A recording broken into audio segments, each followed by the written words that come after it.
Right, breaking news చూస్తున్నారు. అఘోరికి వ్యతిరేకంగా చాలా మంది బయటకు వచ్చి ఆరోపణలు చేస్తున్నారు. అతను చాలా మంది అమ్మాయిలను మోసం చేశాడని, అదేవిధంగా పూజల పేరుతో డబ్బులు కూడా తీసుకున్నాడని చెప్తూ చాలా మంది బయటకు వచ్చి ఆరోపణలు చేస్తున్న నేపథ్యంలో సోషల్ మీడియాలో కూడా పెద్ద ఎత్తున దాడులు అలానే విమర్శలు వస్తున్న నేపథ్యంలో వాటిని తట్టుకోలేక అఘోరి నార్త్కి వెళ్ళిపోయినట్లు కూడా తెలుస్తుంది. అదేవిధంగా అఘోరితో పాటు శ్రీవర్షిని వీళ్ళిద్దరు కలిసి నార్త్కి వెళ్ళిపోయారు. అండ్ అఘోరి పైన కూడా వరుసగా పోలీసు కేసు అయితే నమోదవుతుంది. పూజ పేరుతో మోసం చేశాడని ఇప్పటికే చాలా మంది అఘోరి పైన కేసు నమోదు చేశారు. అయితే పలు చోట్ల అఘోరిపై ట్రాన్స్జెండర్లు కూడా పోలీసులకు ఫిర్యాదు చేశారు. అయితే వరుసగా విమర్శలు పెరగడంతో సోషల్ మీడియాలో అటు మీడియాలో కూడా చాలా మంది క్వశ్చన్ చేయడంతో అఘోరి శ్రీవర్షినితో కలిసి కేదార్నాథ్ వెళ్ళిపోయినట్లు కూడా ప్రకటించింది. అదేవిధంగా ఫోన్ నంబర్లు సైతం కూడా మార్చేసినట్లు ఇప్పటికే మనకు సమాచారం అందుతుంది. అయితే ఈ విషయం పైన పూర్తి సమాచారం అందించేందుకు మా ప్రతినిధి గౌతమి ఫోన్లో అందుబాటులో ఉన్నారు. రైట్ గౌతమి, ఇప్పటికే అఘోరి శ్రీవర్షినితో కలిసి కేదార్నాథ్ వెళ్ళిపోయినట్టు, అంటే నార్త్ రీజన్కి వెళ్ళిపోయినట్లు తెలుస్తుంది. సో దీనికి సంబంధించి ఉన్న అప్డేట్స్ ఏంటి? రైట్ సయ్యద్, ఇప్పటికీ మనం చూస్తూ ఉన్నాము అఘోరి అలియాస్ శ్రీనివాస్ పైన అయితే గత కొన్ని రోజులుగా తీవ్రమైన విమర్శలు అలాగే దాడులు కూడా జరుగుతున్న పరిస్థితి మనకు కనిపిస్తుంది. అటు హిందూ సంఘాలు కావచ్చు, లేకపోతే ట్రాన్స్జెండర్స్ వ్యవస్థ కావచ్చు, ప్రతి ఒక్కరు కూడా ఈ రోజు తన పైన నెగిటివ్ గా ఉన్న పరిస్థితులు కనిపిస్తున్నాయి. దీనికి ముఖ్యంగా ప్రధాన కారణం అని కూడా చెప్పుకోవచ్చు. తను చేసిన అక్రమాలు కావచ్చు, తను చేసిన డబ్బులు దోచుకునే విధానాలు కావచ్చు, అలాగే ఇంకెంతమంది బాధితులు ఉన్నారో వాళ్ళందరూ కూడా బయటకు వస్తూ ఉన్నారు. అండ్ ఇలా ఇదే కాకుండా అమ్మాయిల్ని మోసం చేసి పెళ్లిళ్ళ మీద పెళ్లిళ్ళు చేసుకోవడం కావచ్చు. ఈ రోజు ఆ భార్యలు కూడా తన భార్యని నన్ను కూడా మోసం చేస్తాను అని చెప్పి వారు కూడా బయటికి రావడం, ఇదంతా కూడా ఇంత తీవ్ర స్థాయిలోని విమర్శలు తలెత్తడానికి మెయిన్ రీజన్ తను చెప్పుకున్న ఈ సనాతన ధర్మం ఏదైతే ఉందో దాన్ని నేను కాపాడడానికి వచ్చాను, గుళ్ళు ధ్వంసం అవ్వకుండా దేవాలయాలు కాపాడడానికి వచ్చాను, గో సంరక్షణ అని చెప్పుకుంటూ ఏదైతే జనాలందరినీ కూడా మభ్య పెట్టి జనాలందరినీ తన వైపు తిప్పుకునే ప్రయత్నం చేశాడో, ఈ రోజు అది కాకపోగా ఇలాంటి మోసాలకి తెరదేపడంతోనే జనాలందరూ కూడా తీవ్రమైన విమర్శలు అలాగే దాడులు చేసిన పరిస్థితి కనిపిస్తుంది. అయితే తినే కాదు, తిలాగి ఎవరైనా సరే ఈ భక్తి ముసుగులో ఎవరు వచ్చినా సరే ఈ రోజు అందరూ కూడా కళాఖండిగా ప్రశ్నించే పరిస్థితి కనిపిస్తుంది. అయితే ఇటు నిన్న మనం చూసాం, అందరూ కూడా ఇదే విధంగా ప్రశ్నించడం కావచ్చు, లేకపోతే డిబేట్స్ పెట్టడం, మాట్లాడడం, అవన్నీ కూడా శ్రీనివాస్ వాచ్ చేస్తున్నాడు అన్నది నిన్న తను రిలీజ్ చేసిన వీడియోలో క్లియర్ గా అనిపించింది. ఎందుకంటే తన పైన వస్తున్న మాటలు, పెద్ద ఎత్తున విమర్శలు, అన్నిటికీ కూడా మేము సిద్ధంగా లేము, మా బతుకు మేము బతుకుతున్నాము, మమ్మల్ని వదిలేసేయండి, మేము ప్రేమించి పెళ్లి చేసుకున్నాము, మా వల్ల ఎవరికి నష్టం జరగలేదు కదా, మా వల్ల ఎవరికి కూడా ఎటువంటివి జరగలేదు కదా, మా జోలికి ఎందుకు వస్తున్నారు అని చెప్పి అటు వర్షిని మాట్లాడిన మాట తీరు కావచ్చు, అలాగే శ్రీనివాస్ మాట్లాడిన మాటలు కావచ్చు, ఇద్దరు కూడా ఇక్కడ నుంచి అటు ఏపీ తెలంగాణ వచ్చేదే లేదు. ఈ వాళ్ళు ఎక్కడైతే ఇప్పుడు ఉన్నామో కేదార్నాథ్, అంటే నిన్న మధ్యప్రదేశ్ లో ఉన్నామని అయితే చెప్పుకొచ్చారు. సో అక్కడి నుంచి ఇప్పుడు మొత్తం నార్త్ సైడ్ మేము ఇక్కడ ఉంటాము అని చెప్తూ ఉన్నారు. అయితే ఇటు ఏపీ తెలంగాణలోనే ఇన్ని మోసాలు చేశాడంటే ఇంకా నార్త్ సైడ్ ఎంతమందిని పెడుతున్నాడు, నార్త్ సైడ్ ఇంకెంతమంది అమ్మాయిల్ని వశపరుచుకున్నాడు, అంటే యూజ్ చేసుకున్నాడు, ఇంకెంతమంది పూజలు చేస్తానని చెప్పి డబ్బులు తీసుకున్నాడు అన్న విషయాలపైన కూడా ఇంకా శ్రద్ధ పెట్టాల్సిన అవసరం ఉంది. ప్రెసెంట్ ఇక్కడైతే తను వస్తే అందరూ కూడా తరిమి కొట్టే పరిస్థితి కనిపిస్తుంది. ఇప్పటికీ అటు ట్రాన్స్జెండర్స్ వ్యవస్థ కావచ్చు, హిందూ సంఘాలు కావచ్చు, ప్రతి ఒక్కరు కూడా తన పైన కేసులు నమోదు చేయడం కూడా జరిగింది.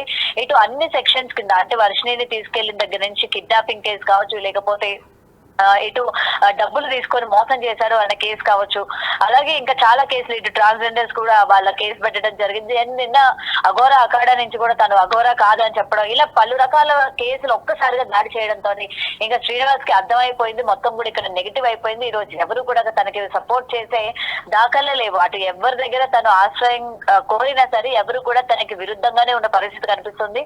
మరి నేను ఇక్కడికి వచ్చేది లేదు అనేది తెలుస్తుంది. అయితే ప్రెసెంట్ ఈ కేసులన్నీ కూడా అతనికి బిగుసుకున్నాయని చెప్పాలి. ఇప్పటికీ పోలీసులు కూడా తన గురించి వెతుకుతున్నారు అన్న సమాచారం కూడా అందుతుంది. అయితే ముఖ్యంగా ఇప్పటికీ కూడా వాళ్ళు దొరకకపోవడానికి కారణం ఏంటంటే తనకి పలు రకాల, అంటే నిన్న విష్ణు కూడా బిగ్ టీవీతో ఎక్స్క్లూజివ్ గా చెప్పడం జరిగింది, దాదాపు తనకు ఒక 10-15 మొబైల్ ఫోన్స్ ఉన్నాయి, ఎప్పుడు ఏ ఫోన్ వాడతాడో కూడా తెలియదు అని చెప్పడం జరిగింది. సో దీన్ని బట్టి సరిగా తన నెంబర్ ని ట్రేస్ చేయడం కానీ, లేకపోతే సరిగా వాళ్ళు ఏ లొకేషన్ లో ఉన్నారన్నది కానీ తెలుసుకోలేకపోవడానికి కూడా ఇది వన్ ఆఫ్ ద రీజన్ అన్నట్టు కూడా ఇక్కడ క్లియర్ గా కనిపిస్తుంది. సయ్యద్, ఏది ఏమైనా సరే డెఫినెట్ గా పోలీసులు అయితే శ్రీనివాస్ ని పట్టుకోవడానికి ఆల్రెడీ రంగం సిద్ధం చేసినట్టు కూడా తెలుస్తుంది. తన పైన ఉన్న కేసులు కావచ్చు, ఇంకా మరికొన్ని కేసులు కూడా నమోదయ్యే అవకాశాలు కూడా ఉన్నాయి అన్నట్టు కూడా సమాచారం ఉంది. Syed, right, thank you Gautami for the update. So present Gautami ఇచ్చిన ఇన్ఫర్మేషన్ ప్రకారం అఘోరీ పైన పోలీసులు కేసు ఫైల్ చేస్తున్నారు. చాలా మంది బయటికి వచ్చి అఘోరీ పైన ట్రాన్స్జెండర్లు కావచ్చు లేదా మోసపోయిన వాళ్ళు కావచ్చు బయటికి వచ్చి అఘోరీ పైన కేసు బుక్ చేస్తున్నారు.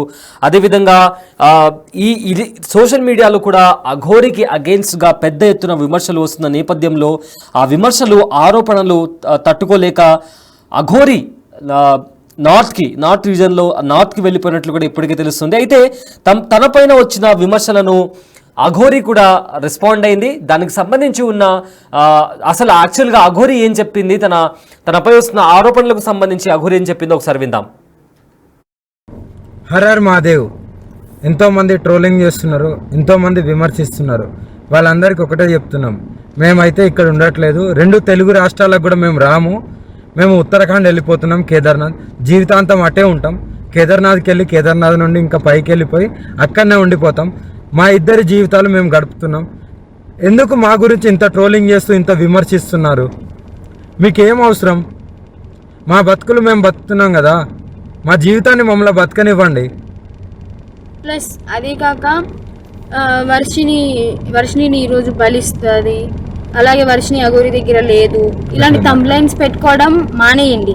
నేను ఈమె దగ్గరే ఉన్నాను, సేఫ్గా ఉన్నాను, చాలా హ్యాపీగా ఉన్నాం మేము. ఓకేనా, నన్ను ఎవరు బలించట్లేదు. అందుకే మేము ఇంకా ఆ 2 రాష్ట్రాల్లోకి రావాలని చెప్పి అనుకోవట్లేదు. మేము ఆ బతికేది మేము బతుకుతున్నాము. కేదార్నాథ్లో వెళ్ళిపోతున్నాం, కేదార్నాథ్లోనే ఉంటాం ఇంకా. సో ఇంకా ఎందుకు ఛానల్స్ అన్నీ మీడియా వాళ్ళందరూ ఎందుకు మా మ్యాటర్ ఒక్కటే పట్టుకున్నారు? ఇంక దేశంలో ఏమీ లేవా? 2 తెలుగు రాష్ట్రాలలో ఏ మ్యాటర్స్ లేనట్టు మా మీదనే ట్రోలింగ్ చేస్తూ పదే మా న్యూస్నే వేస్తున్నారు. చెప్తున్నాం కదా, మా దగ్గరికి ఎవరన్నా వచ్చినా సరే, చెప్పమ్మా, మా దగ్గరికి ఎవరు వచ్చినా సరే మేము మా ప్రాణాలు వదలడానికి కూడా సిద్ధంగా ఉన్నాము. వదిలేస్తామని ఫిక్స్ కూడా అయిపోయినాం. పెట్రోల్ కూడా రెడీగా ఉంది. మా బతుకులు మమ్మల్ని బతకనివ్వండి. మేము ఆ 2 తెలుగు రాష్ట్రాలకు రాము. జీవితంలో ఇంకెప్పుడు కూడా ఆ 2 తెలుగు రాష్ట్రాలకు రాబోము కూడా. మేము ఇటే ఉత్తరాఖండ్లోనే ఉంటాం, ఉత్తరాఖండ్లోనే ఉండిపోతాం కూడా. ఒకవేళ మమ్మల్ని విడదీయాలి అని చూసే వాళ్ళకి ఒక్కటే చెప్తున్నాము, మీకు మా ప్రాణాలు పోవడమే కావాలి అంటే ప్రజలకు కానీ ఎవరికైనా కానీ రాజకీయ వాళ్ళకి కానీ ఇప్పుడు కేసులు పెట్టిన వాళ్ళకి కానీ మా ప్రాణాలే కావాలి అంటే చెప్పండి, మేము ప్రాణదానం చేసుకోవడానికి సిద్ధంగా ఉన్నాము. 100% కాళీమాత మీద ఒట్టు ప్రాణదానం చేసుకోవడానికి కూడా ఉన్నాం.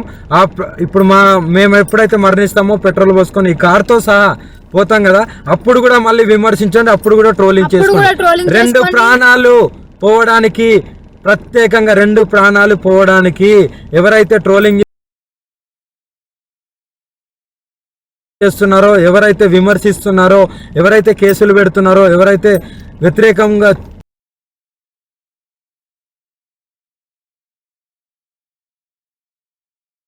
చూస్తున్నారో వాళ్ళందరికీ చెప్తున్నాము. దొంగ కేసులు పెట్టిన వాళ్ళకి కూడా చెప్తున్నాము, 2 ప్రాణాలు పోవడానికి మీరే కారణం. మీకు మా ప్రాణాలు పోతే మీకు ఆనందం అనిపిస్తుంది అంటే దానికి కూడా మేము సిద్ధంగా ఉన్నాము. త్వరలోనే ప్రాణాలు కూడా వదిలిపోతాం. ఎవరైనా మమ్మల్ని పట్టుకోవడానికి వచ్చినా, మా దగ్గరికి వచ్చినా సరే మా ప్రాణాలు వదలడానికి సిద్ధం.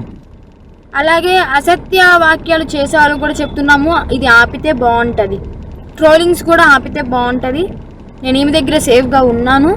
మా బతుకు మమ్మల్ని బతకనివ్వండి. మేము బతుకుతున్నాం కదా, మేము మీ రాష్ట్రాలలో కూడా రాము కదా, ఎందుకు మమ్మల్ని బతకనియట్లేదు మీరు? 2 ప్రాణాలు కోల్పోతున్నారు, చూసుకోండి, జాగ్రత్త. రేపటి రోజున మీ ఇంట్లో వాళ్ళు కూడా ఉంటారు.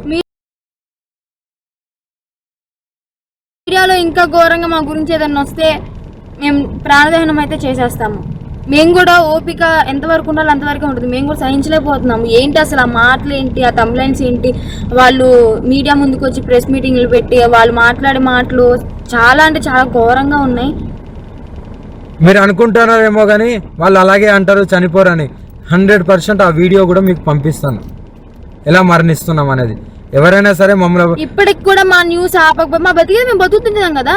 అక్కడైతే లేం కదా 2 రాష్ట్రాల్లో, మీకు మా వల్లే ఇబ్బంది కదా. మేము అక్కడ లేం కదా మీ కళ్ళ ముందు. కానీ మేము రాము కదా, మీకు అదే కావాలి కదా. మేము రాము 2 రాష్ట్రాలలో. మేమేదో ఉత్తరాఖండ్కి వెళ్ళి బతుకుతాము.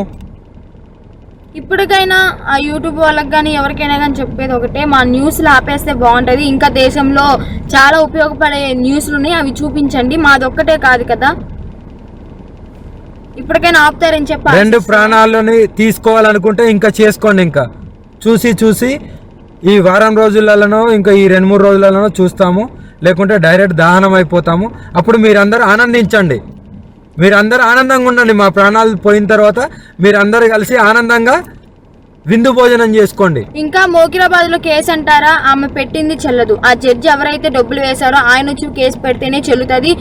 ఇంకా మొదటి భార్య అంటారా, అది టోటలీ ఫేక్ అని చెప్పి మీకు కూడా అర్థమైపోయి ఉండాలి, అర్థమై ఉంటదేమో అనుకుంటున్నాము. అది టోటలీ ఫేక్, 100% ఫేక్. రుజువులు లేదే ఆమె ఎందుకు మీడియా ముందుకు వచ్చి మాట్లాడుతుంది? అందుకే చెప్తున్నాం, మమ్మల్ని మాలాగా బతకనివ్వండి. మేము చాలా బాగున్నాము, ఆనందం